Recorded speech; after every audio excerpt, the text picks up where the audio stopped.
प्यारे बच्चों, सुप्रभात। मैं गणेश कुमार गुप्ता।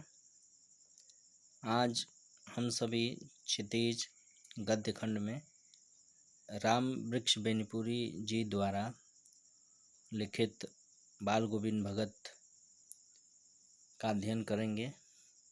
सबसे पहले हम राम वृक्ष बेनीपुरी जी पर चर्चा करेंगे, उनका जीवन परिचय जानेंगे, उनके बारे में जानेंगे। बेनीपुरी जी बहुत ही प्रख्यात लेखक हैं। इन्हें कलम का जादूगर भी कहा जाता है। इनके शब्दों की मारक क्षमता बड़ी बेजोड़ होती है। और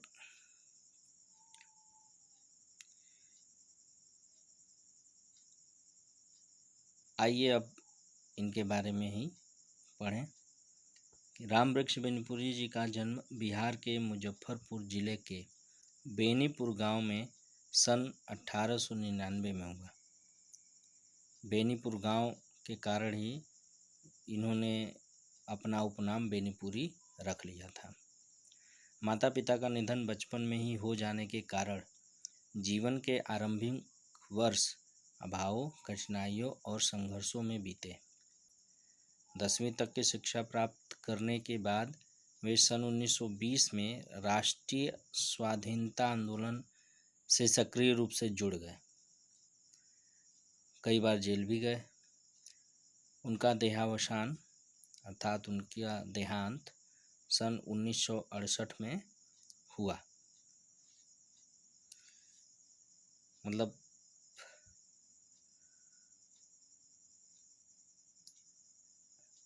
15 वर्ष की अवस्था में बेनीपुरी जी की रचनाएं पत्र पत्रिकाओं में छपने लगी। वे बेहद प्रतिभाशाली पत्रकार थे। इन्होंने अनेक दैनिक, साप्ताहिक एवं मासिक पत्र पत्रिकाओं का संपादन किया, जिनमें तरुण भारत, किसान मित्र, बालक, युवक, योगी, जनता, जनवाणी और नई धारा उल्लेखनीय है। गद्य की विविध विधाओं में उनके लेखन को व्यापक प्रतिष्ठा मिली। उनका पूरा साहित्य बेनीपुरी रचनावली के 8 खंडों में प्रकाशित है। उनकी रचना यात्रा के महत्वपूर्ण पड़ाव हैं पतितों के देश में, जो कि उपन्यास है, चिता के फूल कहानी है, अम्बपाली नाटक है, माटी की मूर्तें रेखा चित्र है, पैरों में पंख बांधकर यात्रा वृत्तांत है, जंजीरें और दीवारें संस्मरण है इनका, आदि अनेक रचनाएं इनकी प्रख्यात हैं।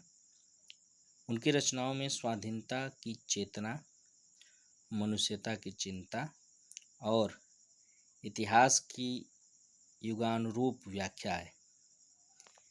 विशिष्ट शैलीकार होने के कारण उन्हें कलम का जादूगर भी कहा जाता है। तो बेनीपुरी जी के बारे में आपने पढ़ा। आइए इस पाठ की पृष्ठभूमि पर भी चर्चा थोड़ी कर ली जाए। बाल गोविंद भगत एक रेखा चित्र है। रेखा चित्र हिंदी गद्य साहित्य की वह विधा है, मतलब हिंदी गद्य साहित्य का वह भाग है, वह हिस्सा है, वह रूप है जिसमें किसी एक व्यक्तित्व को ध्यान में केंद्रित कर उसके बारे में हम विस्तार से लिखते हैं। उसी एक व्यक्ति के सहारे जो है पूरा पाठ या पूरा हिस्सा हम कह सकते हैं कि लिखा जाता है।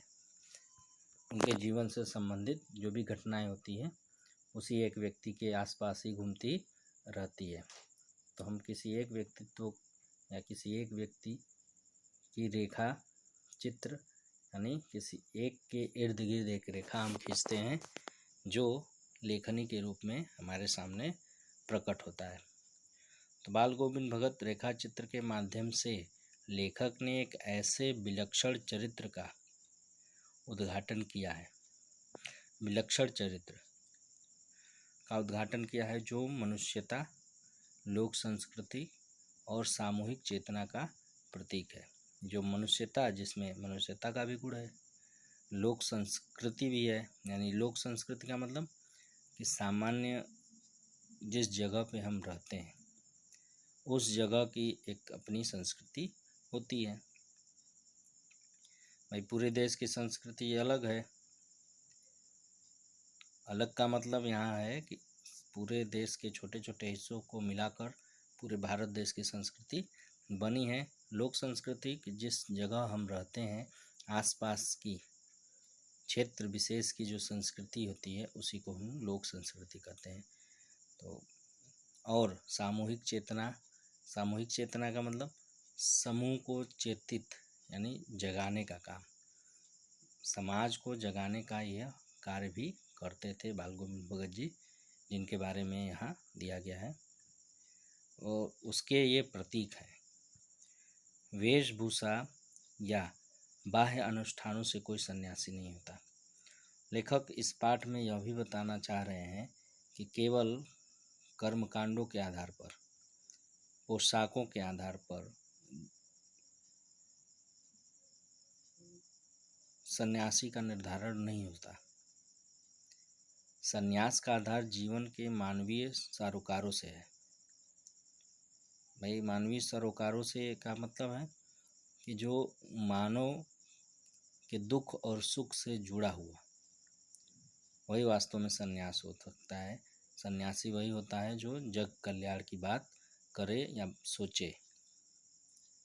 बाल गोविंद भगत इसी आधार पर लेखक को सन्यासी लगते हैं। बाल गोविंद भगत एक तरह से गृहस्थ जीवन जी रहे हैं, लेकिन गृहस्थ जीवन जीते हुए वो सन्यासी का भी काम कर रहे हैं। इस पाठ में बेनीपुरी जी ने इसे दिखाया है। यह पाठ सामाजिक रूढ़ियों पर भी प्रहार करता है। सामाजिक रूढ़ी क्या होती है? वे परंपराएं जो अपरिवर्तनीय हो, जिनमें परिवर्तन संभव नहीं होता है, उन्हें रूढ़ि कहते हैं। इसलिए रूढ़ियों का समाप्त होना ही उचित होता है, उसमें कोई बदलाव संभव नहीं होता है। तो सामाजिक रूढ़ियों पर भी प्रहार करते हैं यह पाठ। बाल गोविंद भगत जी सामाजिक रूढ़ियों पर भी प्रहार कर रहे हैं। इस रेखाचित्र की एक विशेषता यह भी है। भाई क्या है विशेषता? तो यह विशेषता है कि बाल गोविंद भगत के माध्यम से ग्रामीण जीवन की सजीव झांकी देखने को मिलती है। गांव में हमारे किस प्रकार जीवन जिया जाता है या किस प्रकार लोग अपना जीवन व्यतीत करते हैं, कृषि और अन्य उपागमों के माध्यम से इसकी एक सजीव झांकी बेनीपुरी जी के माध्यम से हमें दिखाई देगी। तो पृष्ठभूमि भी यहाँ हो गया। अब आगे पाठ की चर्चा करेंगे।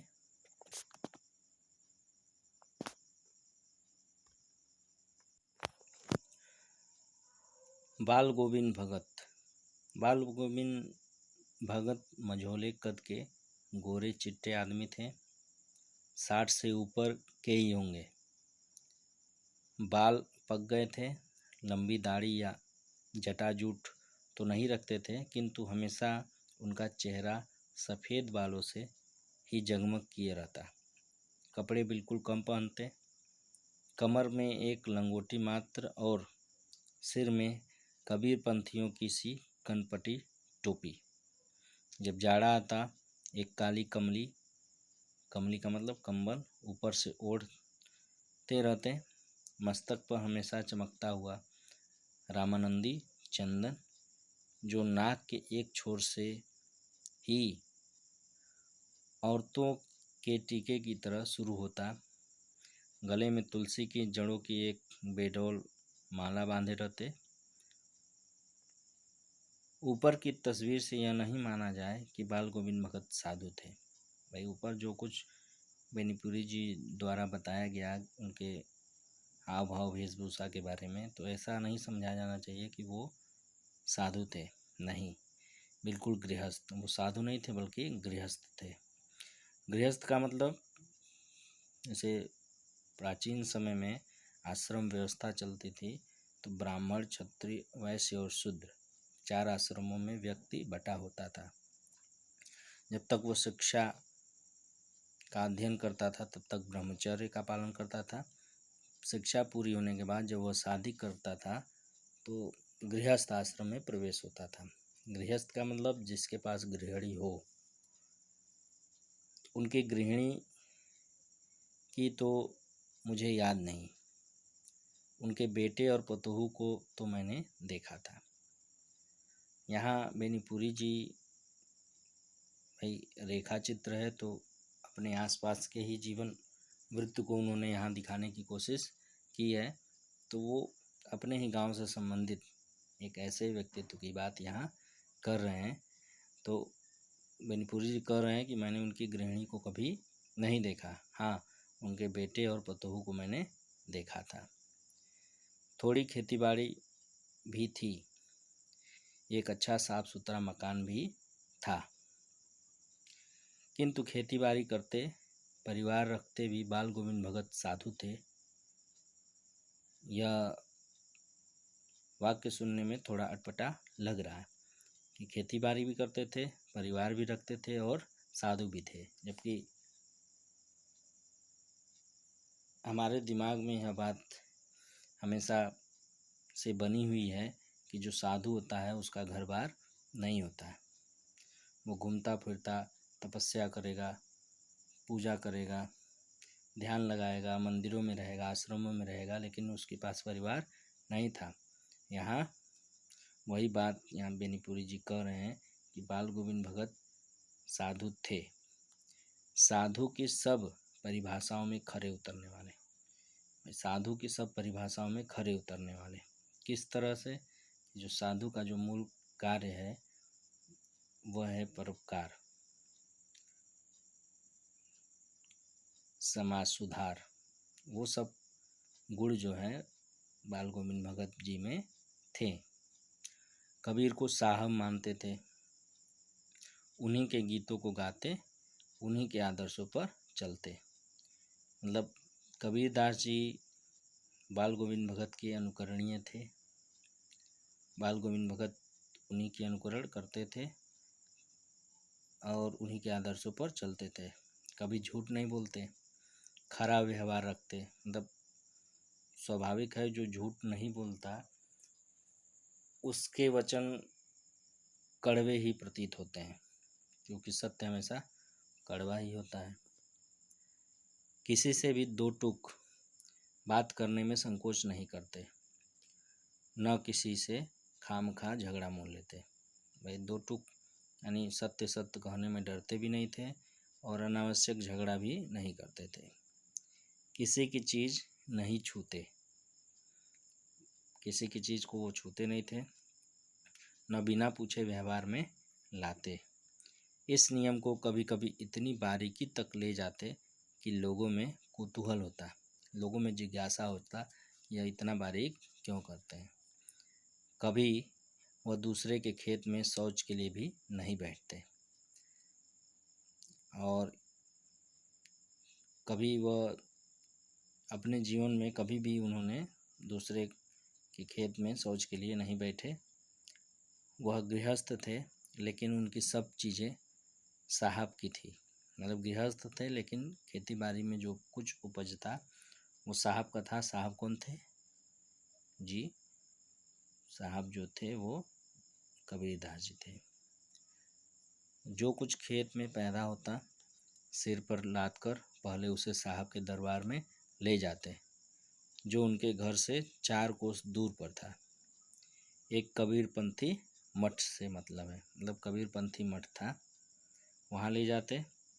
वह दरबार में भेंट रूप रख लिया जाकर प्रसाद रूप में जो उन्हें मिलता उसे घर लाते और उसी से गुजर चलाते। वहाँ रख देते और वहाँ जो कुछ प्रसाद के रूप में मिलता उसी से वो गुजर अपना चलाते थे। तो यहाँ तक आज के लिए पर्याप्त है। आगे पाठ पर अगले वीडियो में चर्चा होगी। शब्दार्थ आपको भेज दिया जाएगा। और यदि शब्दार्थ कम हो आपके लिए और आपको कोई जटिल या क्लिष्ट शब्द लगता हो तो उसे आप